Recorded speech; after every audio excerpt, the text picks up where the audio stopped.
स्वागत है आप सभी का स्कोप 360 चैनल पर। CUET एंट्रेंस एग्ज़ाम 2022 की प्रिपरेशन में इस समय हम आपको जर्नल टेस्ट का मैथ पढ़ा रहे हैं। जर्नल टेस्ट के मैथ का ये हमारा 9वां वीडियो है और इस वीडियो में हम जो चैप्टर स्टार्ट करने जा रहे हैं उस चैप्टर का नाम है भिन्न। ये भिन्न का पहला पार्ट है, ठीक है। ओवरऑल मतलब कि जर्नल टेस्ट में मैथ का 9वां पार्ट है, लेकिन ये भिन्न में जो है पहला पार्ट है, ठीक है।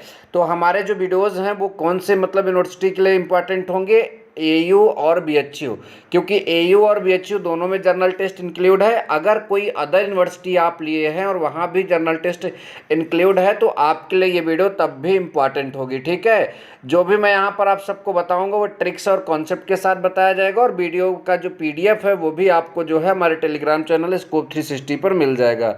तो चलिए वीडियो की शुरुआत करते हैं और पहले पूरी डेफिनेशन को एकदम अच्छे से क्लियर करते हैं ताकि सवालों को लगाते समय कोई दिक्कत ना हो। देखिए, सबसे पहले हम बात करेंगे कि भिन्न एक्चुअल में होता क्या है, ठीक।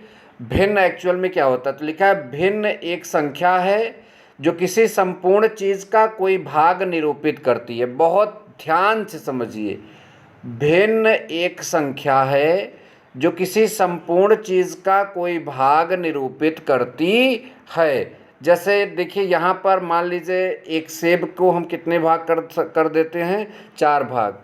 एक सेब के 4 भाग कर जाते हैं, मतलब कर देते हैं, यहाँ पर कर जाते हैं लिखा है, जिनमें से उसके एक हिस्से को निकाल दिया जाए तो उसे 1/4 के रूप में प्रदर्शित करते हैं। तो बहुत ध्यान से देखिए डेफिनेशन को कैसे हम एग्जांपल में ले रहे हैं। ये आपका क्या है, एक सेब है, ठीक। इसके कितने भाग आप कर रहे हैं, 1 2 3।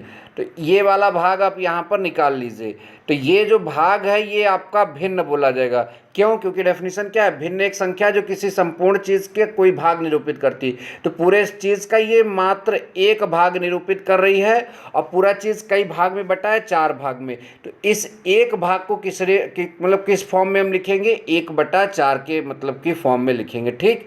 मतलब कि यहाँ पर बहुत ध्यान समझिए, इस 1/4 का मतलब क्या होता है, पूरी चीज़ को, जो संपूर्ण चीज़ थी उसको कई भाग में बांटा गया, 4 भाग में, और उसमें से हम कई चीज़ ले लिए हैं, एक चीज़ ले लिए, ठीक है। तो ये 1/4 के रूप में निरूपित होगा। कुछ और चित्रों को हम यहाँ पर समझ लेते हैं, बहुत इंपॉर्टेंट चीज़ें हैं। देखिए, पूरा है तो 1 है और यहाँ पर आधा कर दिया गया, तो देखिए जो मतलब कि 1/2 का मतलब 2 भाग किया गया और लिया कितना जा रहा है, 1। ये जो कलरफुल है इसी को लिया गया है। यहाँ पर 4 भाग किया गया और लिया कितना जा रहा है, 1, तो 1/4। यहाँ पर 4 भाग किया गया और लिया कितना जा रहा है, 1 2 3, तो 3/4 हो गया। यहाँ पर 4 भाग किया गया और लिया कितना गया, 3, तो ये भी 3/4 हो गया। और यहाँ कुल 8 भाग किया गया लेकिन लिया कितना गया, 6, तो ये आपका कितना हो जाएगा, 6/8। तो इस तरह से इसको हमने यहाँ पर कर दिया। इसके अलावा यहाँ पर 3/4, इसके अलावा यहाँ पर आपका 2/8, इसके अलावा यहाँ पर आपका 3/12। तो जितने भाग में आप तोड़ोगे और जितना उसमें से ले लोगे, इस तरह से उसको हम यहाँ पर डिफाइन करेंगे, ठीक। चलिए अब भिन्न की बात करते हैं। तो भिन्न हमारा जो है 3 तरह से मतलब डिफाइंड होता है, एक साधारण भिन्न, एक दशमलव भिन्न और एक वितत भिन्न। इन तीनों के डेफिनेशन को बहुत अच्छे से क्लियर कराएंगे इस वीडियो में, ठीक है। भिन्न कितने भिन्न हम पढ़ने वाले हैं, 3, साधारण भिन्न, दशमलव भिन्न और वितत भिन्न। तो चलिए साधारण भिन्न को सबसे पहले समझते हैं।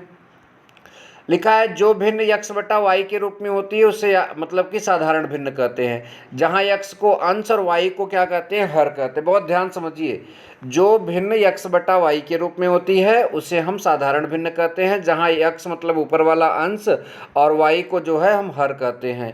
जैसे 2/3 किस रूप में है, x/y के रूप में है। 5/6 किस रूप में है, x/y के रूप में है। और 11/5 किस रूप में है, x/y के रूप में। तो ये सभी की सभी जो है आपकी साधारण भिन्न है, सिंपल फ्रैक्शन है। आई होप कि ये बात आपको समझ में आ गई। चलिए अगला देखते हैं। अगला डेफिनेशन हमारा यहाँ पर क्या है, दशमलव भिन्न। दशमलव भिन्न क्या है देखते हैं।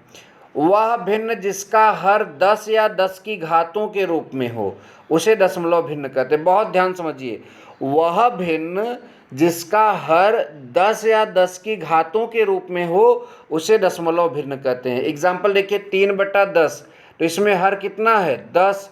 और दूसरा एग्जाम्पल देखिए 7/100, तो इसमें हर क्या है 100, और 100 क्या होता है 10 की घात 2, तो 10 की घात के रूप में है।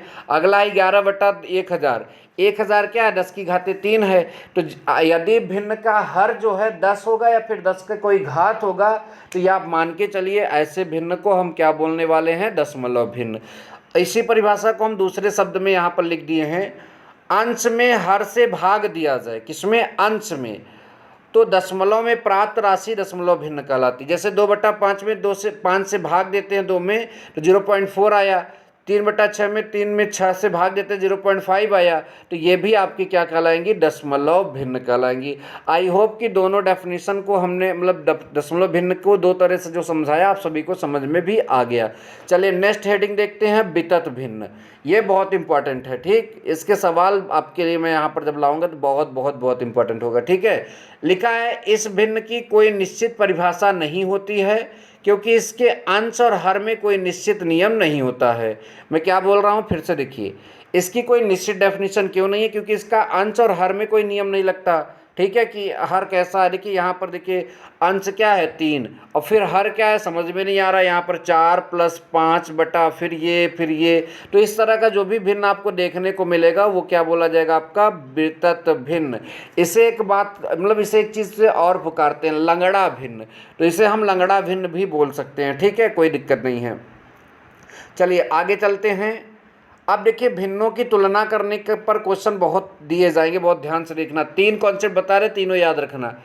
तो साधारण भिन्नों की तुलना में पहला कॉन्सेप्ट, यदि कई भिन्नों के हर समान हो, कई भिन्नों के हर समान हो तो जिसका अंश बड़ा होता है वह भिन्न बड़ी होती। बहुत ध्यान समझिए, यदि भिन्न का हर समान है तो जिसका अंश बड़ा होगा वो भिन्न बड़ी होगी।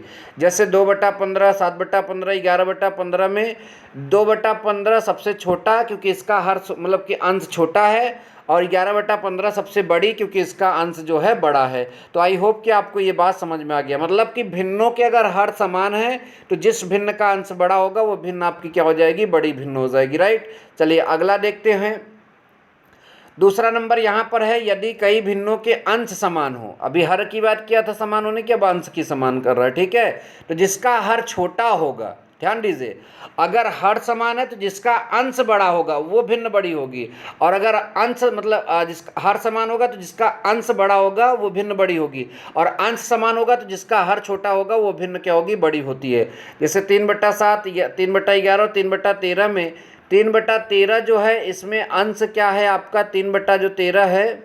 तो ये आपका जो है इसमें हर जो है 13 बड़ा है, तो अगर हर बड़ा होगा तो ये छोटी भिन्न हो जाएगी, और यहाँ 7 जो है हर छोटा है तो ये सबसे बड़ी भिन्न हो जाएगी। ये बात ध्यान दीजिएगा, क्वेश्चन कराएंगे तो और मज़ा पाओगे आप लोग, ठीक है।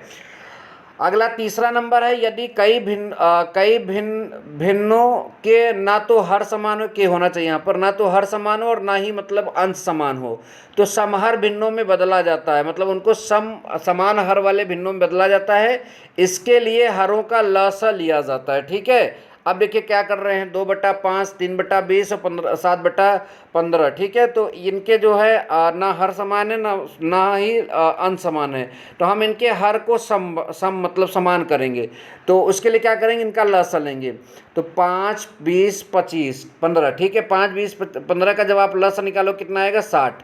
तो जब आप लसा निकालोगे 60 आएगा, तो 5 की जगह हुआ नीचवा का लिखोगे 60। तो 5 से 60 पहुंचाने में आपने क्या किया, 12 का गुणा, 12 पंच 60, तो ऊपर भी 12 गुणा कर दोगे, 12 दूना 24, ये आ जाएगा। ऐसे 20 से 60 पहुंचाने में आपने क्या किया, 3 का गुणा, तो ऊपर भी 3 का गुणा कर दोगे, 9 आ जाएगा। ऐसे 15 से 60 पहुंचाने में आपने क्या किया, तो मतलब 4 का गुणा, तो साथ में भी 4 का गुणा कर दोगे, 28 हो जाएगा। इस तरह से बदलने के बाद जब समान हर हो जाएगा तो जो मतलब कि जिसका अंश बड़ा होगा वही भिन्न बड़ी होगी। तो सबसे बड़ी भिन्न जो है आपका 60/28 अर्थात 28/60 या 7/15 आपकी सबसे बड़ी भिन्न हो जाएगी। इस तरह से हम चेक करते हैं, ठीक। आदर्श दशमलव क्या है, वह दशमलव भिन्न ठीक है, वह दशमलव भिन्न जिसमें दशमलव बिंदु के बाद, यहाँ जिसमें भूल गए हम, एक या एक से अधिक अंकों की पुनरावृत्ति होती है, आदर्श दशमलव भिन्न कहलाती है। जैसे 1/3 में जब हम दशमलव बिंदु लेते हैं तो यहाँ 3, 3, 3 की बार बार पुनरावृत्ति हो रही है, तो 1/3 जो है आदर्श दशमलव भिन्न कहलाता है। चलिए अब देखिए, आदर्श दशमलव भिन्न को जो है यहाँ पर 2 रूप में मतलब कि तोड़ा जाता है। एक शुद्ध आवर्त दशमलव भिन्न आदर्श पढ़ रहे थे, जबकि यहाँ पर होना चाहिए आदर्श नहीं होना चाहिए, यहाँ आवर्त ही होना चाहिए। ठीक है, ये आदर्श के बजाय क्या होना चाहिए, आवर्त। देखिए यहाँ पर थोड़ी सी मिस्टेक हो गई है, आवर्त। ठीक है, ध्यान दीजिएगा। चलिए, तो आवर्त दशमलव भिन्न दो प्रकार का होता है, एक आपका शुद्ध आवर्त दशमलव भिन्न और एक आपका मिश्रित आवर्त दशमलव भिन्न। शुद्ध क्या होता है, चलिए पढ़ते हैं। वह आवर्त दशमलव भिन्न जिसमें दशमलव बिंदु के बाद सभी अंकों की पुनरावृत्ति होती है। जैसे यहाँ पर जो भी अंक हैं, 2 ठो अंक हैं, 3, 5, तो उनकी पुनरावृत्ति हो रही है। इसमें आपका 3, 1, 2, फिर 3, 1, 2, 3 अंक है तो तीनों की पुनरावृत्ति हो रही है। ठीक है, तो ध्यान दीजिएगा। और यहाँ पर मिश्रित वाला क्या है, वह दशमलव भिन्न जिनमें दशमलव के बाद बिंदु के बाद 1 या 2 अंक के बाद आने वाले अंकों की पुनरावृत्ति होती है। जैसे देखिए यहाँ पर आपका 2 हटा दीजिए तो उसके बाद 4, 3, 4, 3, 4, 3 की पुनरावृत्ति होती है। ठीक है, यहाँ मतलब 3, 5 हटा दीजिए तो 2, 1, 2, 1, 2, 1 की पुनरावृत्ति होती है। तो ऐसे दशमलव भिन्न जो होते हैं वो आपके मिश्रित आवर्त दशमलव भिन्न कहलाते हैं। राइट, ये बात भी आपको समझ में आ गई। ये भी इंपॉर्टेंट है, सवाल इससे भी आपको मिलेगा और मैं लगवाऊंगा, तो आप यहाँ पर ध्यान दीजिएगा। साधारण भिन्नों को प्रतिशत में बदलना, तो भिन्न को प्रतिशत में बदलने के लिए केवल क्या करना है, 100 से गुणा करके उसके आगे प्रतिशत का चिन्ह लिख देते हैं। ठीक है, जैसे 2/5 को आपको प्रतिशत बदलना तो 2/5 गुणते 100 बर आगे प्रतिशत का चिन्ह, तो ये काटने पर आपका आ जाएगा 40%। ऐसे और का भी किया गया है। और अगर प्रतिशत को साधारण भिन्न में बदलना है, प्रतिशत को साधारण भिन्न में बदलना है तो प्रतिशत हटाकर 100 मतलब उसके नीचे 100 कर दीजिए और उसको सॉल्व कर लीजिए, आपका साधारण भिन्न में बदल जाएगा। तो इस तरह से इस वीडियो में बस इतना ही, मिलेंगे नेक्स्ट वीडियो में। थैंक यू सो मच, जय हिंद, वंदे मातरम।